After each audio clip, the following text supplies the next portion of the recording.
इस कहानी के सभी पात्र घटनाएं एवं स्थान काल्पनिक है। कहानी के माध्यम से किसी भी धर्म संप्रदाय एवं किसी व्यक्ति विशेष की भावना को ठेस पहुंचाना हमारा तात्पर्य नहीं है। ये कहानी केवल मनोरंजन के लिए है। ये कहानी 18 साल से कम उम्र वालों के लिए नहीं है।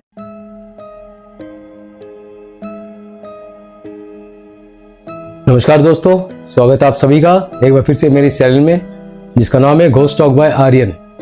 इस चैनल में मैं आपको सुनाता हूँ सच्ची और डरावनी भूतिया कहानियां। तो प्लीज जो भी मेरे इस चैनल में नए हैं वो इस चैनल को सब्सक्राइब कर लीजिए, ताकि हमारी हर आने वाली कहानी आप तक पहुंच सके और आप हमारी हर कहानी का मजा ले सके। और कमेंट करके आप ये जरूर बताइए कि आप कौन सी शहर से या कौन से गांव से हमारी कहानी सुन रहे हैं, ताकि इससे हमें और प्रेरणा मिले और हम आगे और भी आपके लिए ऐसी नई नई कहानियां लेके आ सके। और इस कहानी को शेयर कीजिए अपने दोस्तों के साथ, अपने परिवार के साथ, और ऐसे ही चैनल में बने रहिए। हम लाते रहेंगे आपके लिए नई नई और भूतिया डरावनी कहानियां। तो चलिए शुरू करते हैं आज की कहानी। दोस्तों, आज की जो ये घटना है वो हमारे साथ शेयर की है एक हमारे लिसनर ने। तो ये एक लड़की ने हमारे साथ शेयर किया है। एक्चुअली ये घटना उनके दादाजी के साथ घटी थी और उनकी दादी ने उनको ये कहानी सुनाई थी। अब कहानी तो नहीं है, घटना है, सच्ची घटना है। तो चलिए शुरू करते हैं उस घटना को। तो जैसे उन्होंने मुझे बताया कि उनकी दादी ने उनको ये कहानी बचपन में सुनाई थी, उनकी दादी की और उनके दादाजी की। तो ये कहानी काफी टाइम पहले की, अप्रोक्स 50-60 साल पहले की है। तो उस टाइम क्या होता था, उस टाइम इतने ज्यादा मॉडर्नाइज तो था नहीं कुछ भी, टेलीफोन टीवी वगैरह इतने सब जगह हुआ नहीं करता था। अब गांव साइड में तो वैसे ही कहाँ ये सब होता था, तो पिछड़े लोग रहते थे वहां पे, सब कुछ सुनसान में रहते थे लोग, गांव में इतने लोग भी नहीं होते थे, खेती बाड़ी करके रहते थे, झाड़ जंगल सब जगह होता था। अब ऐसे में क्या हुआ, जब इनकी दादी की शादी हुई इनके दादाजी के साथ, तो ये लोग जिस जगह रहते थे, मतलब इनके दादाजी और इनकी दादी, वो हस्बैंड वाइफ जहां पे रहते थे ना, तो उनका घर गांव से थोड़ा सा दूर था, अलग गांव से दूर, मतलब एक सुनसान टाइप की जगह थी, वहां पे जंगल के किनारे इनका घर था। और उस जंगल के बीच में से ही ना एक रास्ता जाता था, पीछे कब्रिस्तान था, वह कब्रिस्तान की तरफ। अब एक्चुअली गांव वो पूरा हिंदुओं का ही था, पर हिंदुओं के गांव में कब्रिस्तान वैसे होता नहीं है। पर उस गांव की ना कुछ अलग ही वहां पे रीति रिवाज हुआ करते थे उस गांव में, उसके आसपास के गांव में। तो इसलिए वहां पे कब्रिस्तान बना गया था, और कब्रिस्तान में कुछ लिमिटेड, मतलब कुछ सिलेक्टेड लोगों को ही दफनाते। उसका कुछ रीजन था किनको दफनाते, मैं बताता हूँ उसके बारे में आगे कहानी में। अब इनके गांव से थोड़ी दूर ये लोग रहते थे, और ये एक रास्ता होता था वहां से, जंगल के बीच में से, वहां से इनको अपने खेत पे जाना पड़ता था।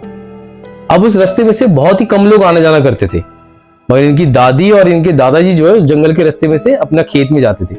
उनका वहां से खेत सामने पड़ता था, और गांव के लोग बेसिकली उधर ऐसे आते नहीं थे उस रास्ते में से, तो ये दोनों ही ज्यादा उस रास्ते को यूज करते थे। अब वो रास्ता उस कब्रिस्तान के पास से होकर गुजरता था। वो कब्रिस्तान कुछ दूर था इनके घर से, बीच में जंगल थे बहुत सारे, मतलब। अब ये शादी करके ये लोग अपने वहां पे गए रहने के लिए, अभी रह रहे थे वहां पे। तो इनकी दादी और इनके दादा दोनों एक साथ खेत में जाते थे। आप में से जो गांव में है उनको तो पता ही है, बाकी जो गांव से बिलोंग करते हैं, जो शहर में रहते हैं, उनको मैं बता दूं कि पहले क्या होता था, अभी भी शायद होता है गांव में, कि अगर हस्बैंड वाइफ है दोनों एक साथ मिलके ही जाके खेती बाड़ी काम में हाथ बटाते। लेडी से भी वहां पे घर का काम भी करती है, प्लस खेती बाड़ी में भी हाथ बटाती है। आदमी तो खेती बाड़ी करते ही है। तो ऐसे ये दोनों जाके डेली खेती बाड़ी के काम में अपना एक दूसरे को हाथ बटाते थे, खेती बाड़ी करते, फिर घर में आते थे। और कभी कभी जब इनको गाँव जाना होता था, गाँव जाते थे अपना। अब इसके बाद कुछ टाइम बाद जो इनकी दादी थी वो प्रेग्नेंट हो गई, 2-3 महीने बाद ही शादी के। अब प्रेग्नेंट जब हो गई तो इनके दादाजी ने फिर उनको बोला कि अब तुम नहीं जाओगी, घर से ज्यादा निकलोगी नहीं, तुम घर में ही रहो, बाकी काम वाम खेत वेत का जो है मैं देख लूंगा। तो इसकी दादी मानी नहीं, कि उस टाइम की औरतें थी, जो गांव की औरतें बेसिकली अभी भी ऐसी होती है, वो ऐसी छोटी मोटी चीजों में रुकती नहीं है कि भाई प्रेग्नेंट होगी तो क्यों घर में बैठूं, मैं काम काज करूं, ठीक है। तो डेली वो काम अपना करती थी, पूरा सब कुछ खेती बाड़ी का। और जब इनके दादाजी ने कहा कि तुम घर में रुको, ऐसे मत आना वहां पे काम वाम करने, अब मैं अकेले काम वाम कर लूंगा, तो तुम घर में रुको, तो इनकी दादी मान नहीं रही थी। फिर इनके दादा ने काफी मनाया उनको, तो उनको घर में ही रोका। अब खुद जाते थे खेती बाड़ी करने के लिए, अपने खेत वेत में काम करने के लिए। अब इसके पीछे रीजन क्या था, एक्चुअली उनके दादा को ही पता था भाई काम वाम करेगी तो फिट ही रहेगी, कोई इसको दिक्कत आएगी नहीं, अभी बस नई नई प्रेगनेंसी है। मगर उस टाइम ना एक वहां पे उसके आसपास के गांव में एक चलन हुआ करता था, जो भी शादीशुदा औरतें जो मर जाती थी, शादीशुदा औरतें मतलब शादी के बाद किसी दुर्घटना में मर गई, या प्रेगनेंसी में मर गई, बच्चे को जन्म देते हुए मर गई, या कुछ ऐसी बीमारी में मर गई, या सुसाइड किया, तो कहते थे कि उन औरतों को मतलब अगर शादी के बाद वो मरती है किसी भी ऐसी चीज में, प्रेगनेंसी में, किसी और चीज में, तो वो औरतें चुड़ैल बन जाती थी। मतलब नॉर्मल औरत नहीं बनेगी, शादी के बाद कोई अगर ऐसे मरती है जो अपने टाइम से पहले मर जाती है, तो वो औरतें चुड़ैल बनती थी। वहां आसपास के गांव में यही प्रथा थी, यही मानते थे सब लोग। और वो जो कब्रिस्तान था उनके घर के वहां से, हिंदुओं के गांव में कब्रिस्तान क्यों होता था, तो कहते हैं जो चुड़ैल बन जाती थी ना, उनको जलाते नहीं थे, अगर उनको जलाए तो वो चुड़ैल बन के वापस आती थी, तो उनको दफनाते थे वहां पे। और दफनाने का भी एक रिचुअल होता था अलग तरीके का, कि बॉडी को लेके गए, ले जाने के बाद वहां पे कबर खोदा, खोदने के बाद उसको उल्टा करके, जैसे औंधा करके लटाते वैसे औंधा करके लिटा के फिर उसको दफनाया। उसके ऊपर कुछ रिचुअल करते थे, कुछ चीजें रखी जाती थी, कुछ भी ऐसी जिसके जरिए कि वो वहां पे चुड़ैल ना बने और वहीं पे वो कैद हो जाए या जो भी उसको मुक्ति मिल जाए। तो इसके दादाजी नहीं चाहते कि ये ऐसे प्रेगनेंसी में बार बार आए, कोई दुर्घटना घट जाए, बाई चांस की बात है, तो ऐसा कुछ इसके साथ हो। तो इसके दादाजी ने इनको घर में बोला कि तुम घर में रुको, बाहर का काम मैं सब संभाल लूंगा। अब ऐसे कुछ दिन हुआ, वो घर में रुकी हुई थी, बाहर का काम इनके दादाजी संभाल लेते, खेती बाड़ी करते थे वो। अब उसके दादाजी ने क्या किया, उन्होंने अपनी मम्मी को बुला लिया कि मेरी वाइफ के साथ रहेंगे, वाइफ प्रेग्नेंट है, कोई घर में रहेगी आगे लेडीज, तो उनको फिर काम में भी हाथ बटा लेंगी, और अकेले अकेले कैसे रहेगी, उनको कोई मतलब साथी मिल जाए घर में रहने के लिए। तो उनकी मम्मी, जो उनकी मतलब उस लेडीज की जो सास है, वो आकर उनके साथ रह रही थी। अब ये आदमी घर आता था, आगे फिर अपने खेत बाड़ी जाता था, तो कई बार 2-2 3 दिन तक घर नहीं आता था। खेत में वहां पे क्या होता है, एक छोटा सा घर टाइप के लोग बना लेते हैं, तो वहां पे रह जाते हैं। कई बार ये लोग खेत की देखभाल करने के लिए, फसल पकने वाली होती है उसकी सुरक्षा करने के लिए खेत में ही रुक जाते हैं। अब आके ये लोग फिर अपने घर में, ये सास बहू एक साथ रह रहे थे, और जो इनकी दादाजी है, वो दादाजी कभी कभी आते थे 1 दिन 2 दिन बाद खेत से आके अपना रहते थे। अब इनके घर के बाहर, बेसिकली गांव में ऐसे घर नहीं होता था कि इसका बेडरूम अलग उसका बेडरूम अलग, तो इनका एक ही कमरा होता था वहां पे। अब इनके बगल में ही एक गाय बैलों का एक इन्होंने घर सा बना रखा था, तो वहां से इन्होंने अपने गाय बैल को बेच दिया। बेचने के बाद वो घर खाली पड़ा हुआ था, तो इनके दादाजी ने उस घर को साफ सफाई करके वहां पे स्टे करने लग गए। कि जब वो खेत से आते 1-2 दिन बाद, तो वहां पे आके रुक जाते थे, फिर अपना खेत में चले जाते थे, और इनकी वाइफ और इनकी मम्मी एक दूसरे कमरे में रह रही थी। तो ऐसे एक दिन क्या हुआ, ये लेडीज दिन के टाइम बाहर निकली, थोड़ा सा आगे तक गई, तो ये आगे तक जाके देखती जंगल वाला जो रास्ता था ना, वो रास्ता किसी ने पेड़ वेड़ काट के ना उस रास्ते को साफ कर रखा है। अब उस रास्ते में से आना जाना किसी का होता नहीं था, सिर्फ ये हस्बैंड वाइफ ही जाते थे, गांव वाला कोई आता नहीं था। तो उस रास्ते को साफ किया किसने, इसके पति ने साफ किया नहीं। इसको पता है कि ऐसा कुछ कि मेरे हस्बैंड ने किया नहीं साफ, और इसने कोई देखा नहीं किसी आदमी को भी आते आते यहाँ से। तो उसको लगा कि शायद गांव का कोई आदमी यहाँ से आना जाना कर रहा है, कुछ आदमी, तो उन्होंने ये रास्ता साफ किया, झाड़ी वाड़ी काट के साफ किया कि आना जाना कर सके। तो ये वो सोच रही थी। सोचते सोचते एक दिन दोपहर को खिड़की में बैठी हुई थी, इसने क्या देखा कि उस जंगल के रास्ते में से एक बहुत ही खूबसूरत औरत, मतलब अल्टीमेट खूबसूरत जिसे कहते हैं, एक औरत इतनी खूबसूरत शायद ही होती है, इतनी खूबसूरत उसने देखा इस लेडीज ने जो प्रेग्नेंट थी, कि वो जंगल के रास्ते में से निकल के आई, निकल के आके इसकी खिड़की के सामने से एकदम गुजर रही है। इतने सामने से गुजरी इसकी खिड़की के कि ये छू पाए हाथ बढ़ा के, मगर इसने कोई रिएक्ट नहीं किया। इसने लगा कि कोई शायद गांव की लेडीज है, वहां से आई है, आगे जा रही है इधर से, तो चलो छोड़ो, क्या ही करना। मगर इसको ना फिर भी अजीब सा लगा। इसने क्या किया, उस लेडीज के पीछे पीछे अपने दरवाजे से निकल के उस लेडीज के पीछे गई, थोड़ा सा उस लेडीज को देखा। तो इसने देखा वो लेडीज फिर जंगल की तरफ जा रही है, और इसने गलती से उस लेडीज के पैर की तरफ देखा एकदम से। जब वो पैर देखती उस लेडीज का, देखती उसके पैर उल्टे हैं, मतलब एड़ी आगे की तरफ और जो पैर के फिंगर होते हैं वो पीछे की तरफ है। वो पैर उसके उल्टे हैं और वो उल्टे पैरों से चल के जा रही है। तो ये घर के अंदर आ गई चुपचाप, बिना आवाज दिए। ये दोपहर के टाइम में हुआ था ऐसा, घर के अंदर आ गई चुपचाप ये। अब इसको बड़ा अजीब से लगा, इसको समझ में आया। अब इस बीच क्या हुआ दोस्तों, जो इनके हस्बैंड हुआ करते थे, वो कुछ दिनों से ना बड़े वीक से हो गए थे, मतलब इतने वीक हो गए थे। गांव के लोग जो खेती बाड़ी करते, काम धाम करते थे पहले, बड़े हट्टे कट्टे रहते थे, फिट रहते थे। उनको ना फैट की प्रॉब्लम होती थी, ना वेट लॉस की प्रॉब्लम होती थी, वो एकदम फिट रहते थे, स्ट्रांग रहते थे। मगर कुछ दिनों से नोट करती है कि इसके पति कुछ वीक हो गए हैं, एकदम आंखें भी सफेद सी हो गई है, जैसे खून की कमी हो बॉडी में, बीमार से रहने लग गए हैं। तो इसने वो उस दिन का तो इग्नोर किया, चलो ठीक है देखते जो भी है। फिर ये एक दिन बाद देखती है वो लेडीज दोबारा आ रही है रात के टाइम। इसने नजर रखा था कि रात के टाइम आ रही है वो लेडीज, अब इस बीच इनके जो पति थे वो घर में आ रखे थे और वो दूसरे वाले कमरे में जहाँ पे वो गाय भैंस को पालते थे ना, वहां से हटा दिया था, तो वहां पे इनके पति सो रहे थे। तो उसने देखा वो लेडीज आके सीधा उस कमरे में गई, ये पीछे चुपके से देख रही थी। अब जब वो लेडीज उस कमरे में गई, उसके कुछ देर बाद ये लालटेन लेके हाथ में धीरे से बाहर निकल के चुपके चुपके गई, जाके उस कमरे में झांक के देखा, तो देख के इतनी बुरी तरह डर गई कि इसका हाथ से लालटेन गिरने ही वाला था। इसने वहां पे क्या देखा, इसने देखा कि इसके पति लेटे हुए वहां पे सीधा होके, और उसके पति के ऊपर वो जो चुड़ैल थी वो उसके पति के ऊपर चढ़ी हुई है, एकदम निर्वस्त्र होके, और वो संभोग कर रही है उसके पति के साथ। तो ये देख के ही हक्का बक्का रह गई और देख रही इसका पति एकदम बेसुध होके पड़ा हुआ है और वो ऊपर बैठ के अपना संभोग कर रही है। तो इसके हाथ से लालटेन गिरने वाला, फिर भी किसी तरह इसने अपने को संभाला और बिना आवाज किए चुपचाप आ गई घर के अंदर। कुछ देर बाद इसने नोट किया, वो लेडीज फिर निकल के घर से निकली, वहां से निकल के जंगल की तरफ चली गई।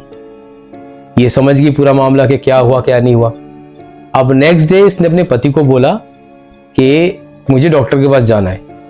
इसके पति को इसने कुछ जाहिर नहीं होने दिया, इवन इसके पति को पता ही नहीं कि उसके साथ क्या हो रहा है, रात को नींद में उसका क्या होता था।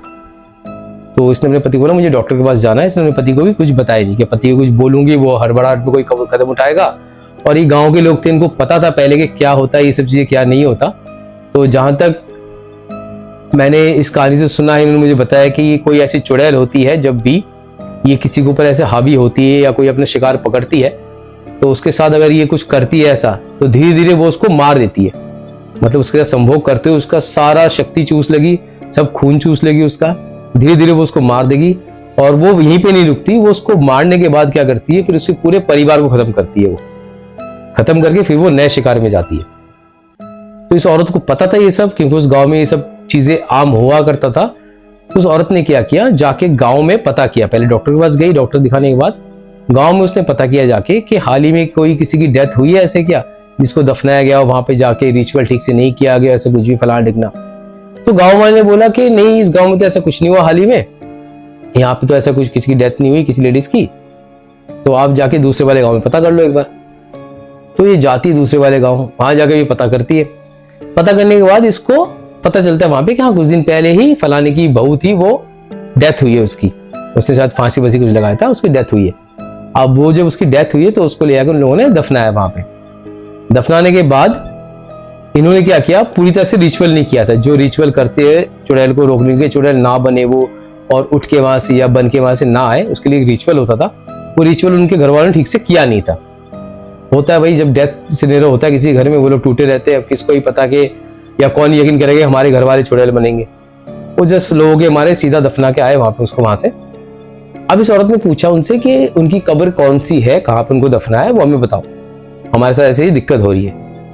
तो लोगों ने बताने से मना कर दिया, क्योंकि उस टाइम क्या होता था, कुछ लोग ऐसे भी थे जो कब्रों में से लाशों को उठा के ले आके यही कुछ काला जादू वगैरह करते थे, साधना वगैरह करते थे। तो उनको लगा शायद ये औरत भी वैसी ना हो, इसलिए उन्होंने एग्जैक्टली एड्रेस नहीं बताया उसको, कौन सा कब्र था कौन सा नहीं था। तो इस औरत ने बताया कि हमारे साथ ऐसी दिक्कत है, मैंने देखा उस लेडीज को आके हमारे घर में ऐसे कर रही, मेरे पति की जान खतरे में है और हमारी जान भी खतरे में, मैं प्रेग्नेंट हूँ। तो लोगों ने फिर भी नहीं बताया। क्यों? क्योंकि वो सोचे अगर हम बताएंगे कहीं वो चुड़ैल पलट के आए और आके फिर हमें भी लपेट ले। क्यों भाई, अब चुड़ैल ने जिसको शिकार अपना बना रखा है, उसके शिकार में कोई बाधा डालेंगे तो वो भी उसका दुश्मन हो जाएगा। तो लोग डरते ही बेसिकली, तो किसी ने डर के मारे कुछ बताया नहीं। तो खैर उस लेडीज ने ठान लिया कि मुझे तो करना ही है, या तो मरना है या तो फिर लड़ना है, और कोई ऑप्शन था भी नहीं। तो वो लेडीज फिर घर में आती है अपने, आके चुपचाप रहती है। रहने के बाद फिर देखती है वो चुड़ैल आ रही है एक दिन। आने के बाद फिर वो रिटर्न गई। अब उस रास्ते में से किसी का आना जाना होता नहीं था। तो नेक्स्ट डे मॉर्निंग उसने क्या किया, कुछ सामग्री इकट्ठे की।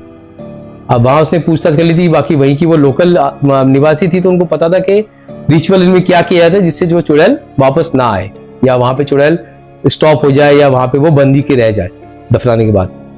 तो उस लेडीज ने क्या किया, कुछ सरसों के बीज लिए, जो सरसों के दाने होते हैं, वो सरसों के दाने लिए, एक गुड़हल का पौधा लिया और कुछ कीले ली बड़ी बड़ी, और सिंदूर लिया, लेके उस कब्रिस्तान की तरफ गई। अब इसने ट्रैक किया उसका पगमार्क, जो उल्टे पैर से वो चल के गई थी ना, पैरों के निशान थे। अब पैरों के निशान कैसे पड़ रहे थे उसके, जैसे हम लोग नॉर्मली चलते हैं तो हमारी एड़ी पड़ती है, फिर हमारा पंजा पड़ता है। तो एड़ी का निशान हमारा थोड़ा गहरा डीप पड़ता है और फिर पंजा हमारा पड़ता है। तो पंजे का थोड़ा सा लाइट निशान होता है, मगर इसका उल्टा था। जब ये उल्टे पैर से चल रही थी तो उसके पंजों के निशान डीप पड़ रहे थे और एड़ी लाइट। तो ये लेडीज ने क्या किया, उसका पीछा करते गई, जाके इसको आराम से उसका कब्र मिल गया। जहां तक ये जा रही थी उसके पैरों के निशान, वहां तक गई, जाके उसको कब्र मिल गया। अब इसने जैसे पता किया था कि क्या करना है क्या नहीं करना, इसलिए उसके कब्र के पास पहुंची।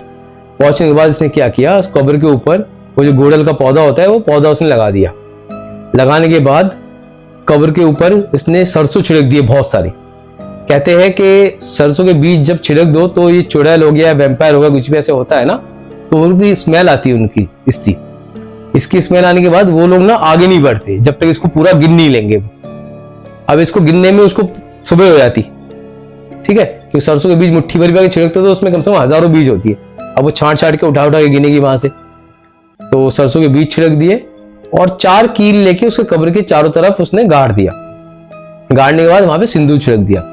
ऐसे कोई रिचुअल पहले करते थे इनके गांव में, जब भी कोई लेडीज मरती थी, चुड़ैल बनने की अगर संभावना होती तो उसको। उसके बाद वो घर आई रिटर्न। घर आने के बाद उसने क्या किया, अपने पति को सब कुछ बता दिया था। घर आने के बाद उसने पति को शुद्ध किया। करने के बाद उस कमरे को जहां पे वो चुड़ैल आती थी उस कमरे को भी उसने शुद्ध किया। करने के बाद उस कमरे में पूजा पाठ अर्चना इसने की। पहले की लेडीज थी, इनको सब पूजा पाठ, कई भगवानों की जो मंत्र वगैरह होते हैं वो सब डेली ये लोग पाठ करती है, तो उनको आता ही है। तो उस लेडीज ने बैठ के वहां पे पूजा की और कंटिन्यू 21 दिन तक उस रूम में बैठ के वो हनुमान चालीसा का पाठ किया उस लेडीज ने। तो उसके बाद जब 21 दिन तक हनुमान चालीसा का पाठ चला वहां पे उस रूम में, इस बीच तो कुछ भी दुर्घटना ऐसे उनके घर में हुई नहीं और वहां से कोई आई भी नहीं चुड़ैल। वहां पे आने के बाद इसने अपने घर में पूजा पाठ किया अच्छी तरह से। अपने घर को भी चारों तरफ इसने क्या किया, छोटे छोटे पत्थर लेके ना अपने घर के चारों तरफ को इसने पत्थरों से ऐसे रख के पत्थरों से घेरा सा बनाया। मतलब जैसे चक्रव्यूह आपने सुना था ना, उस टाइप का घेरा सा बनाया। कहते हैं चुड़ैल उठ के आती भी है वहां पे तो ऐसे कुछ पत्थर का घेरा होता है तो वो उसमें फंस के रह जाती है कि घेरे को मैं पार कैसे करूंगी। एक्चुअली दोस्तों मैं बता दूं आपको, अगर कोई मर जाता है ना तो उसका जो सोल है, आत्मा है, उसके साथ माइंड का कनेक्शन नहीं होता। माइंड अलग होता है और आत्मा अलग होता है। तो आत्मा में इतनी सोचने समझने की शक्ति नहीं होती, वो इतने स्मार्ट नहीं होते कि भाई ये पत्थर है तो मैं इसको लेंगे चले जाऊं कुछ भी। तो वो लोग फ्रिक्शन शायद करते होंगे कि नहीं ये एक चक्रव्यूह है, इसको कैसे तोड़ूंगी। तो इस लेडीज ने क्या किया, जो जो इसको आइडिया था हर संभावन कोशिश करी इस लेडीज ने कि ये चुड़ैल मेरे घर तक ना पहुंचे, हम लोगों को हार्म ना करे। इसने वहां पे इसके कब्र में जाके रिचुअल किया। अपने घर के चारों तरफ इसने पत्थर से घेरे बनाए 2-3, फिर घर में पूजा पाठ किया। 21 दिन तो हनुमान चालीसा का पाठ किया।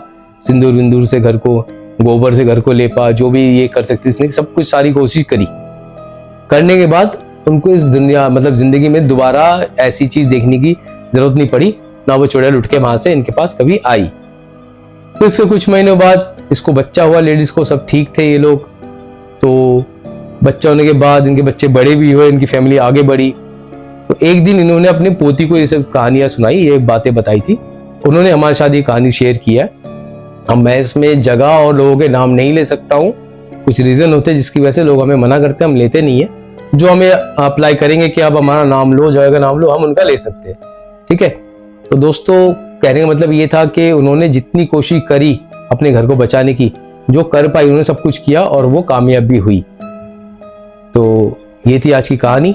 आपको कहानी पसंद आई हो तो प्लीज कहानी को लाइक कीजिए, चैनल को सब्सक्राइब कीजिए और हमें एक प्यारा सा कमेंट करके बताइए कि आप कौन सी जगह से हमारी कहानी को सुन रहे हैं। और प्लीज हमारे साथ ऐसे बने रहिए, हमें सपोर्ट कीजिए। हम जल्दी लौटेंगे एक नई कहानी के साथ। तब तक के लिए धन्यवाद।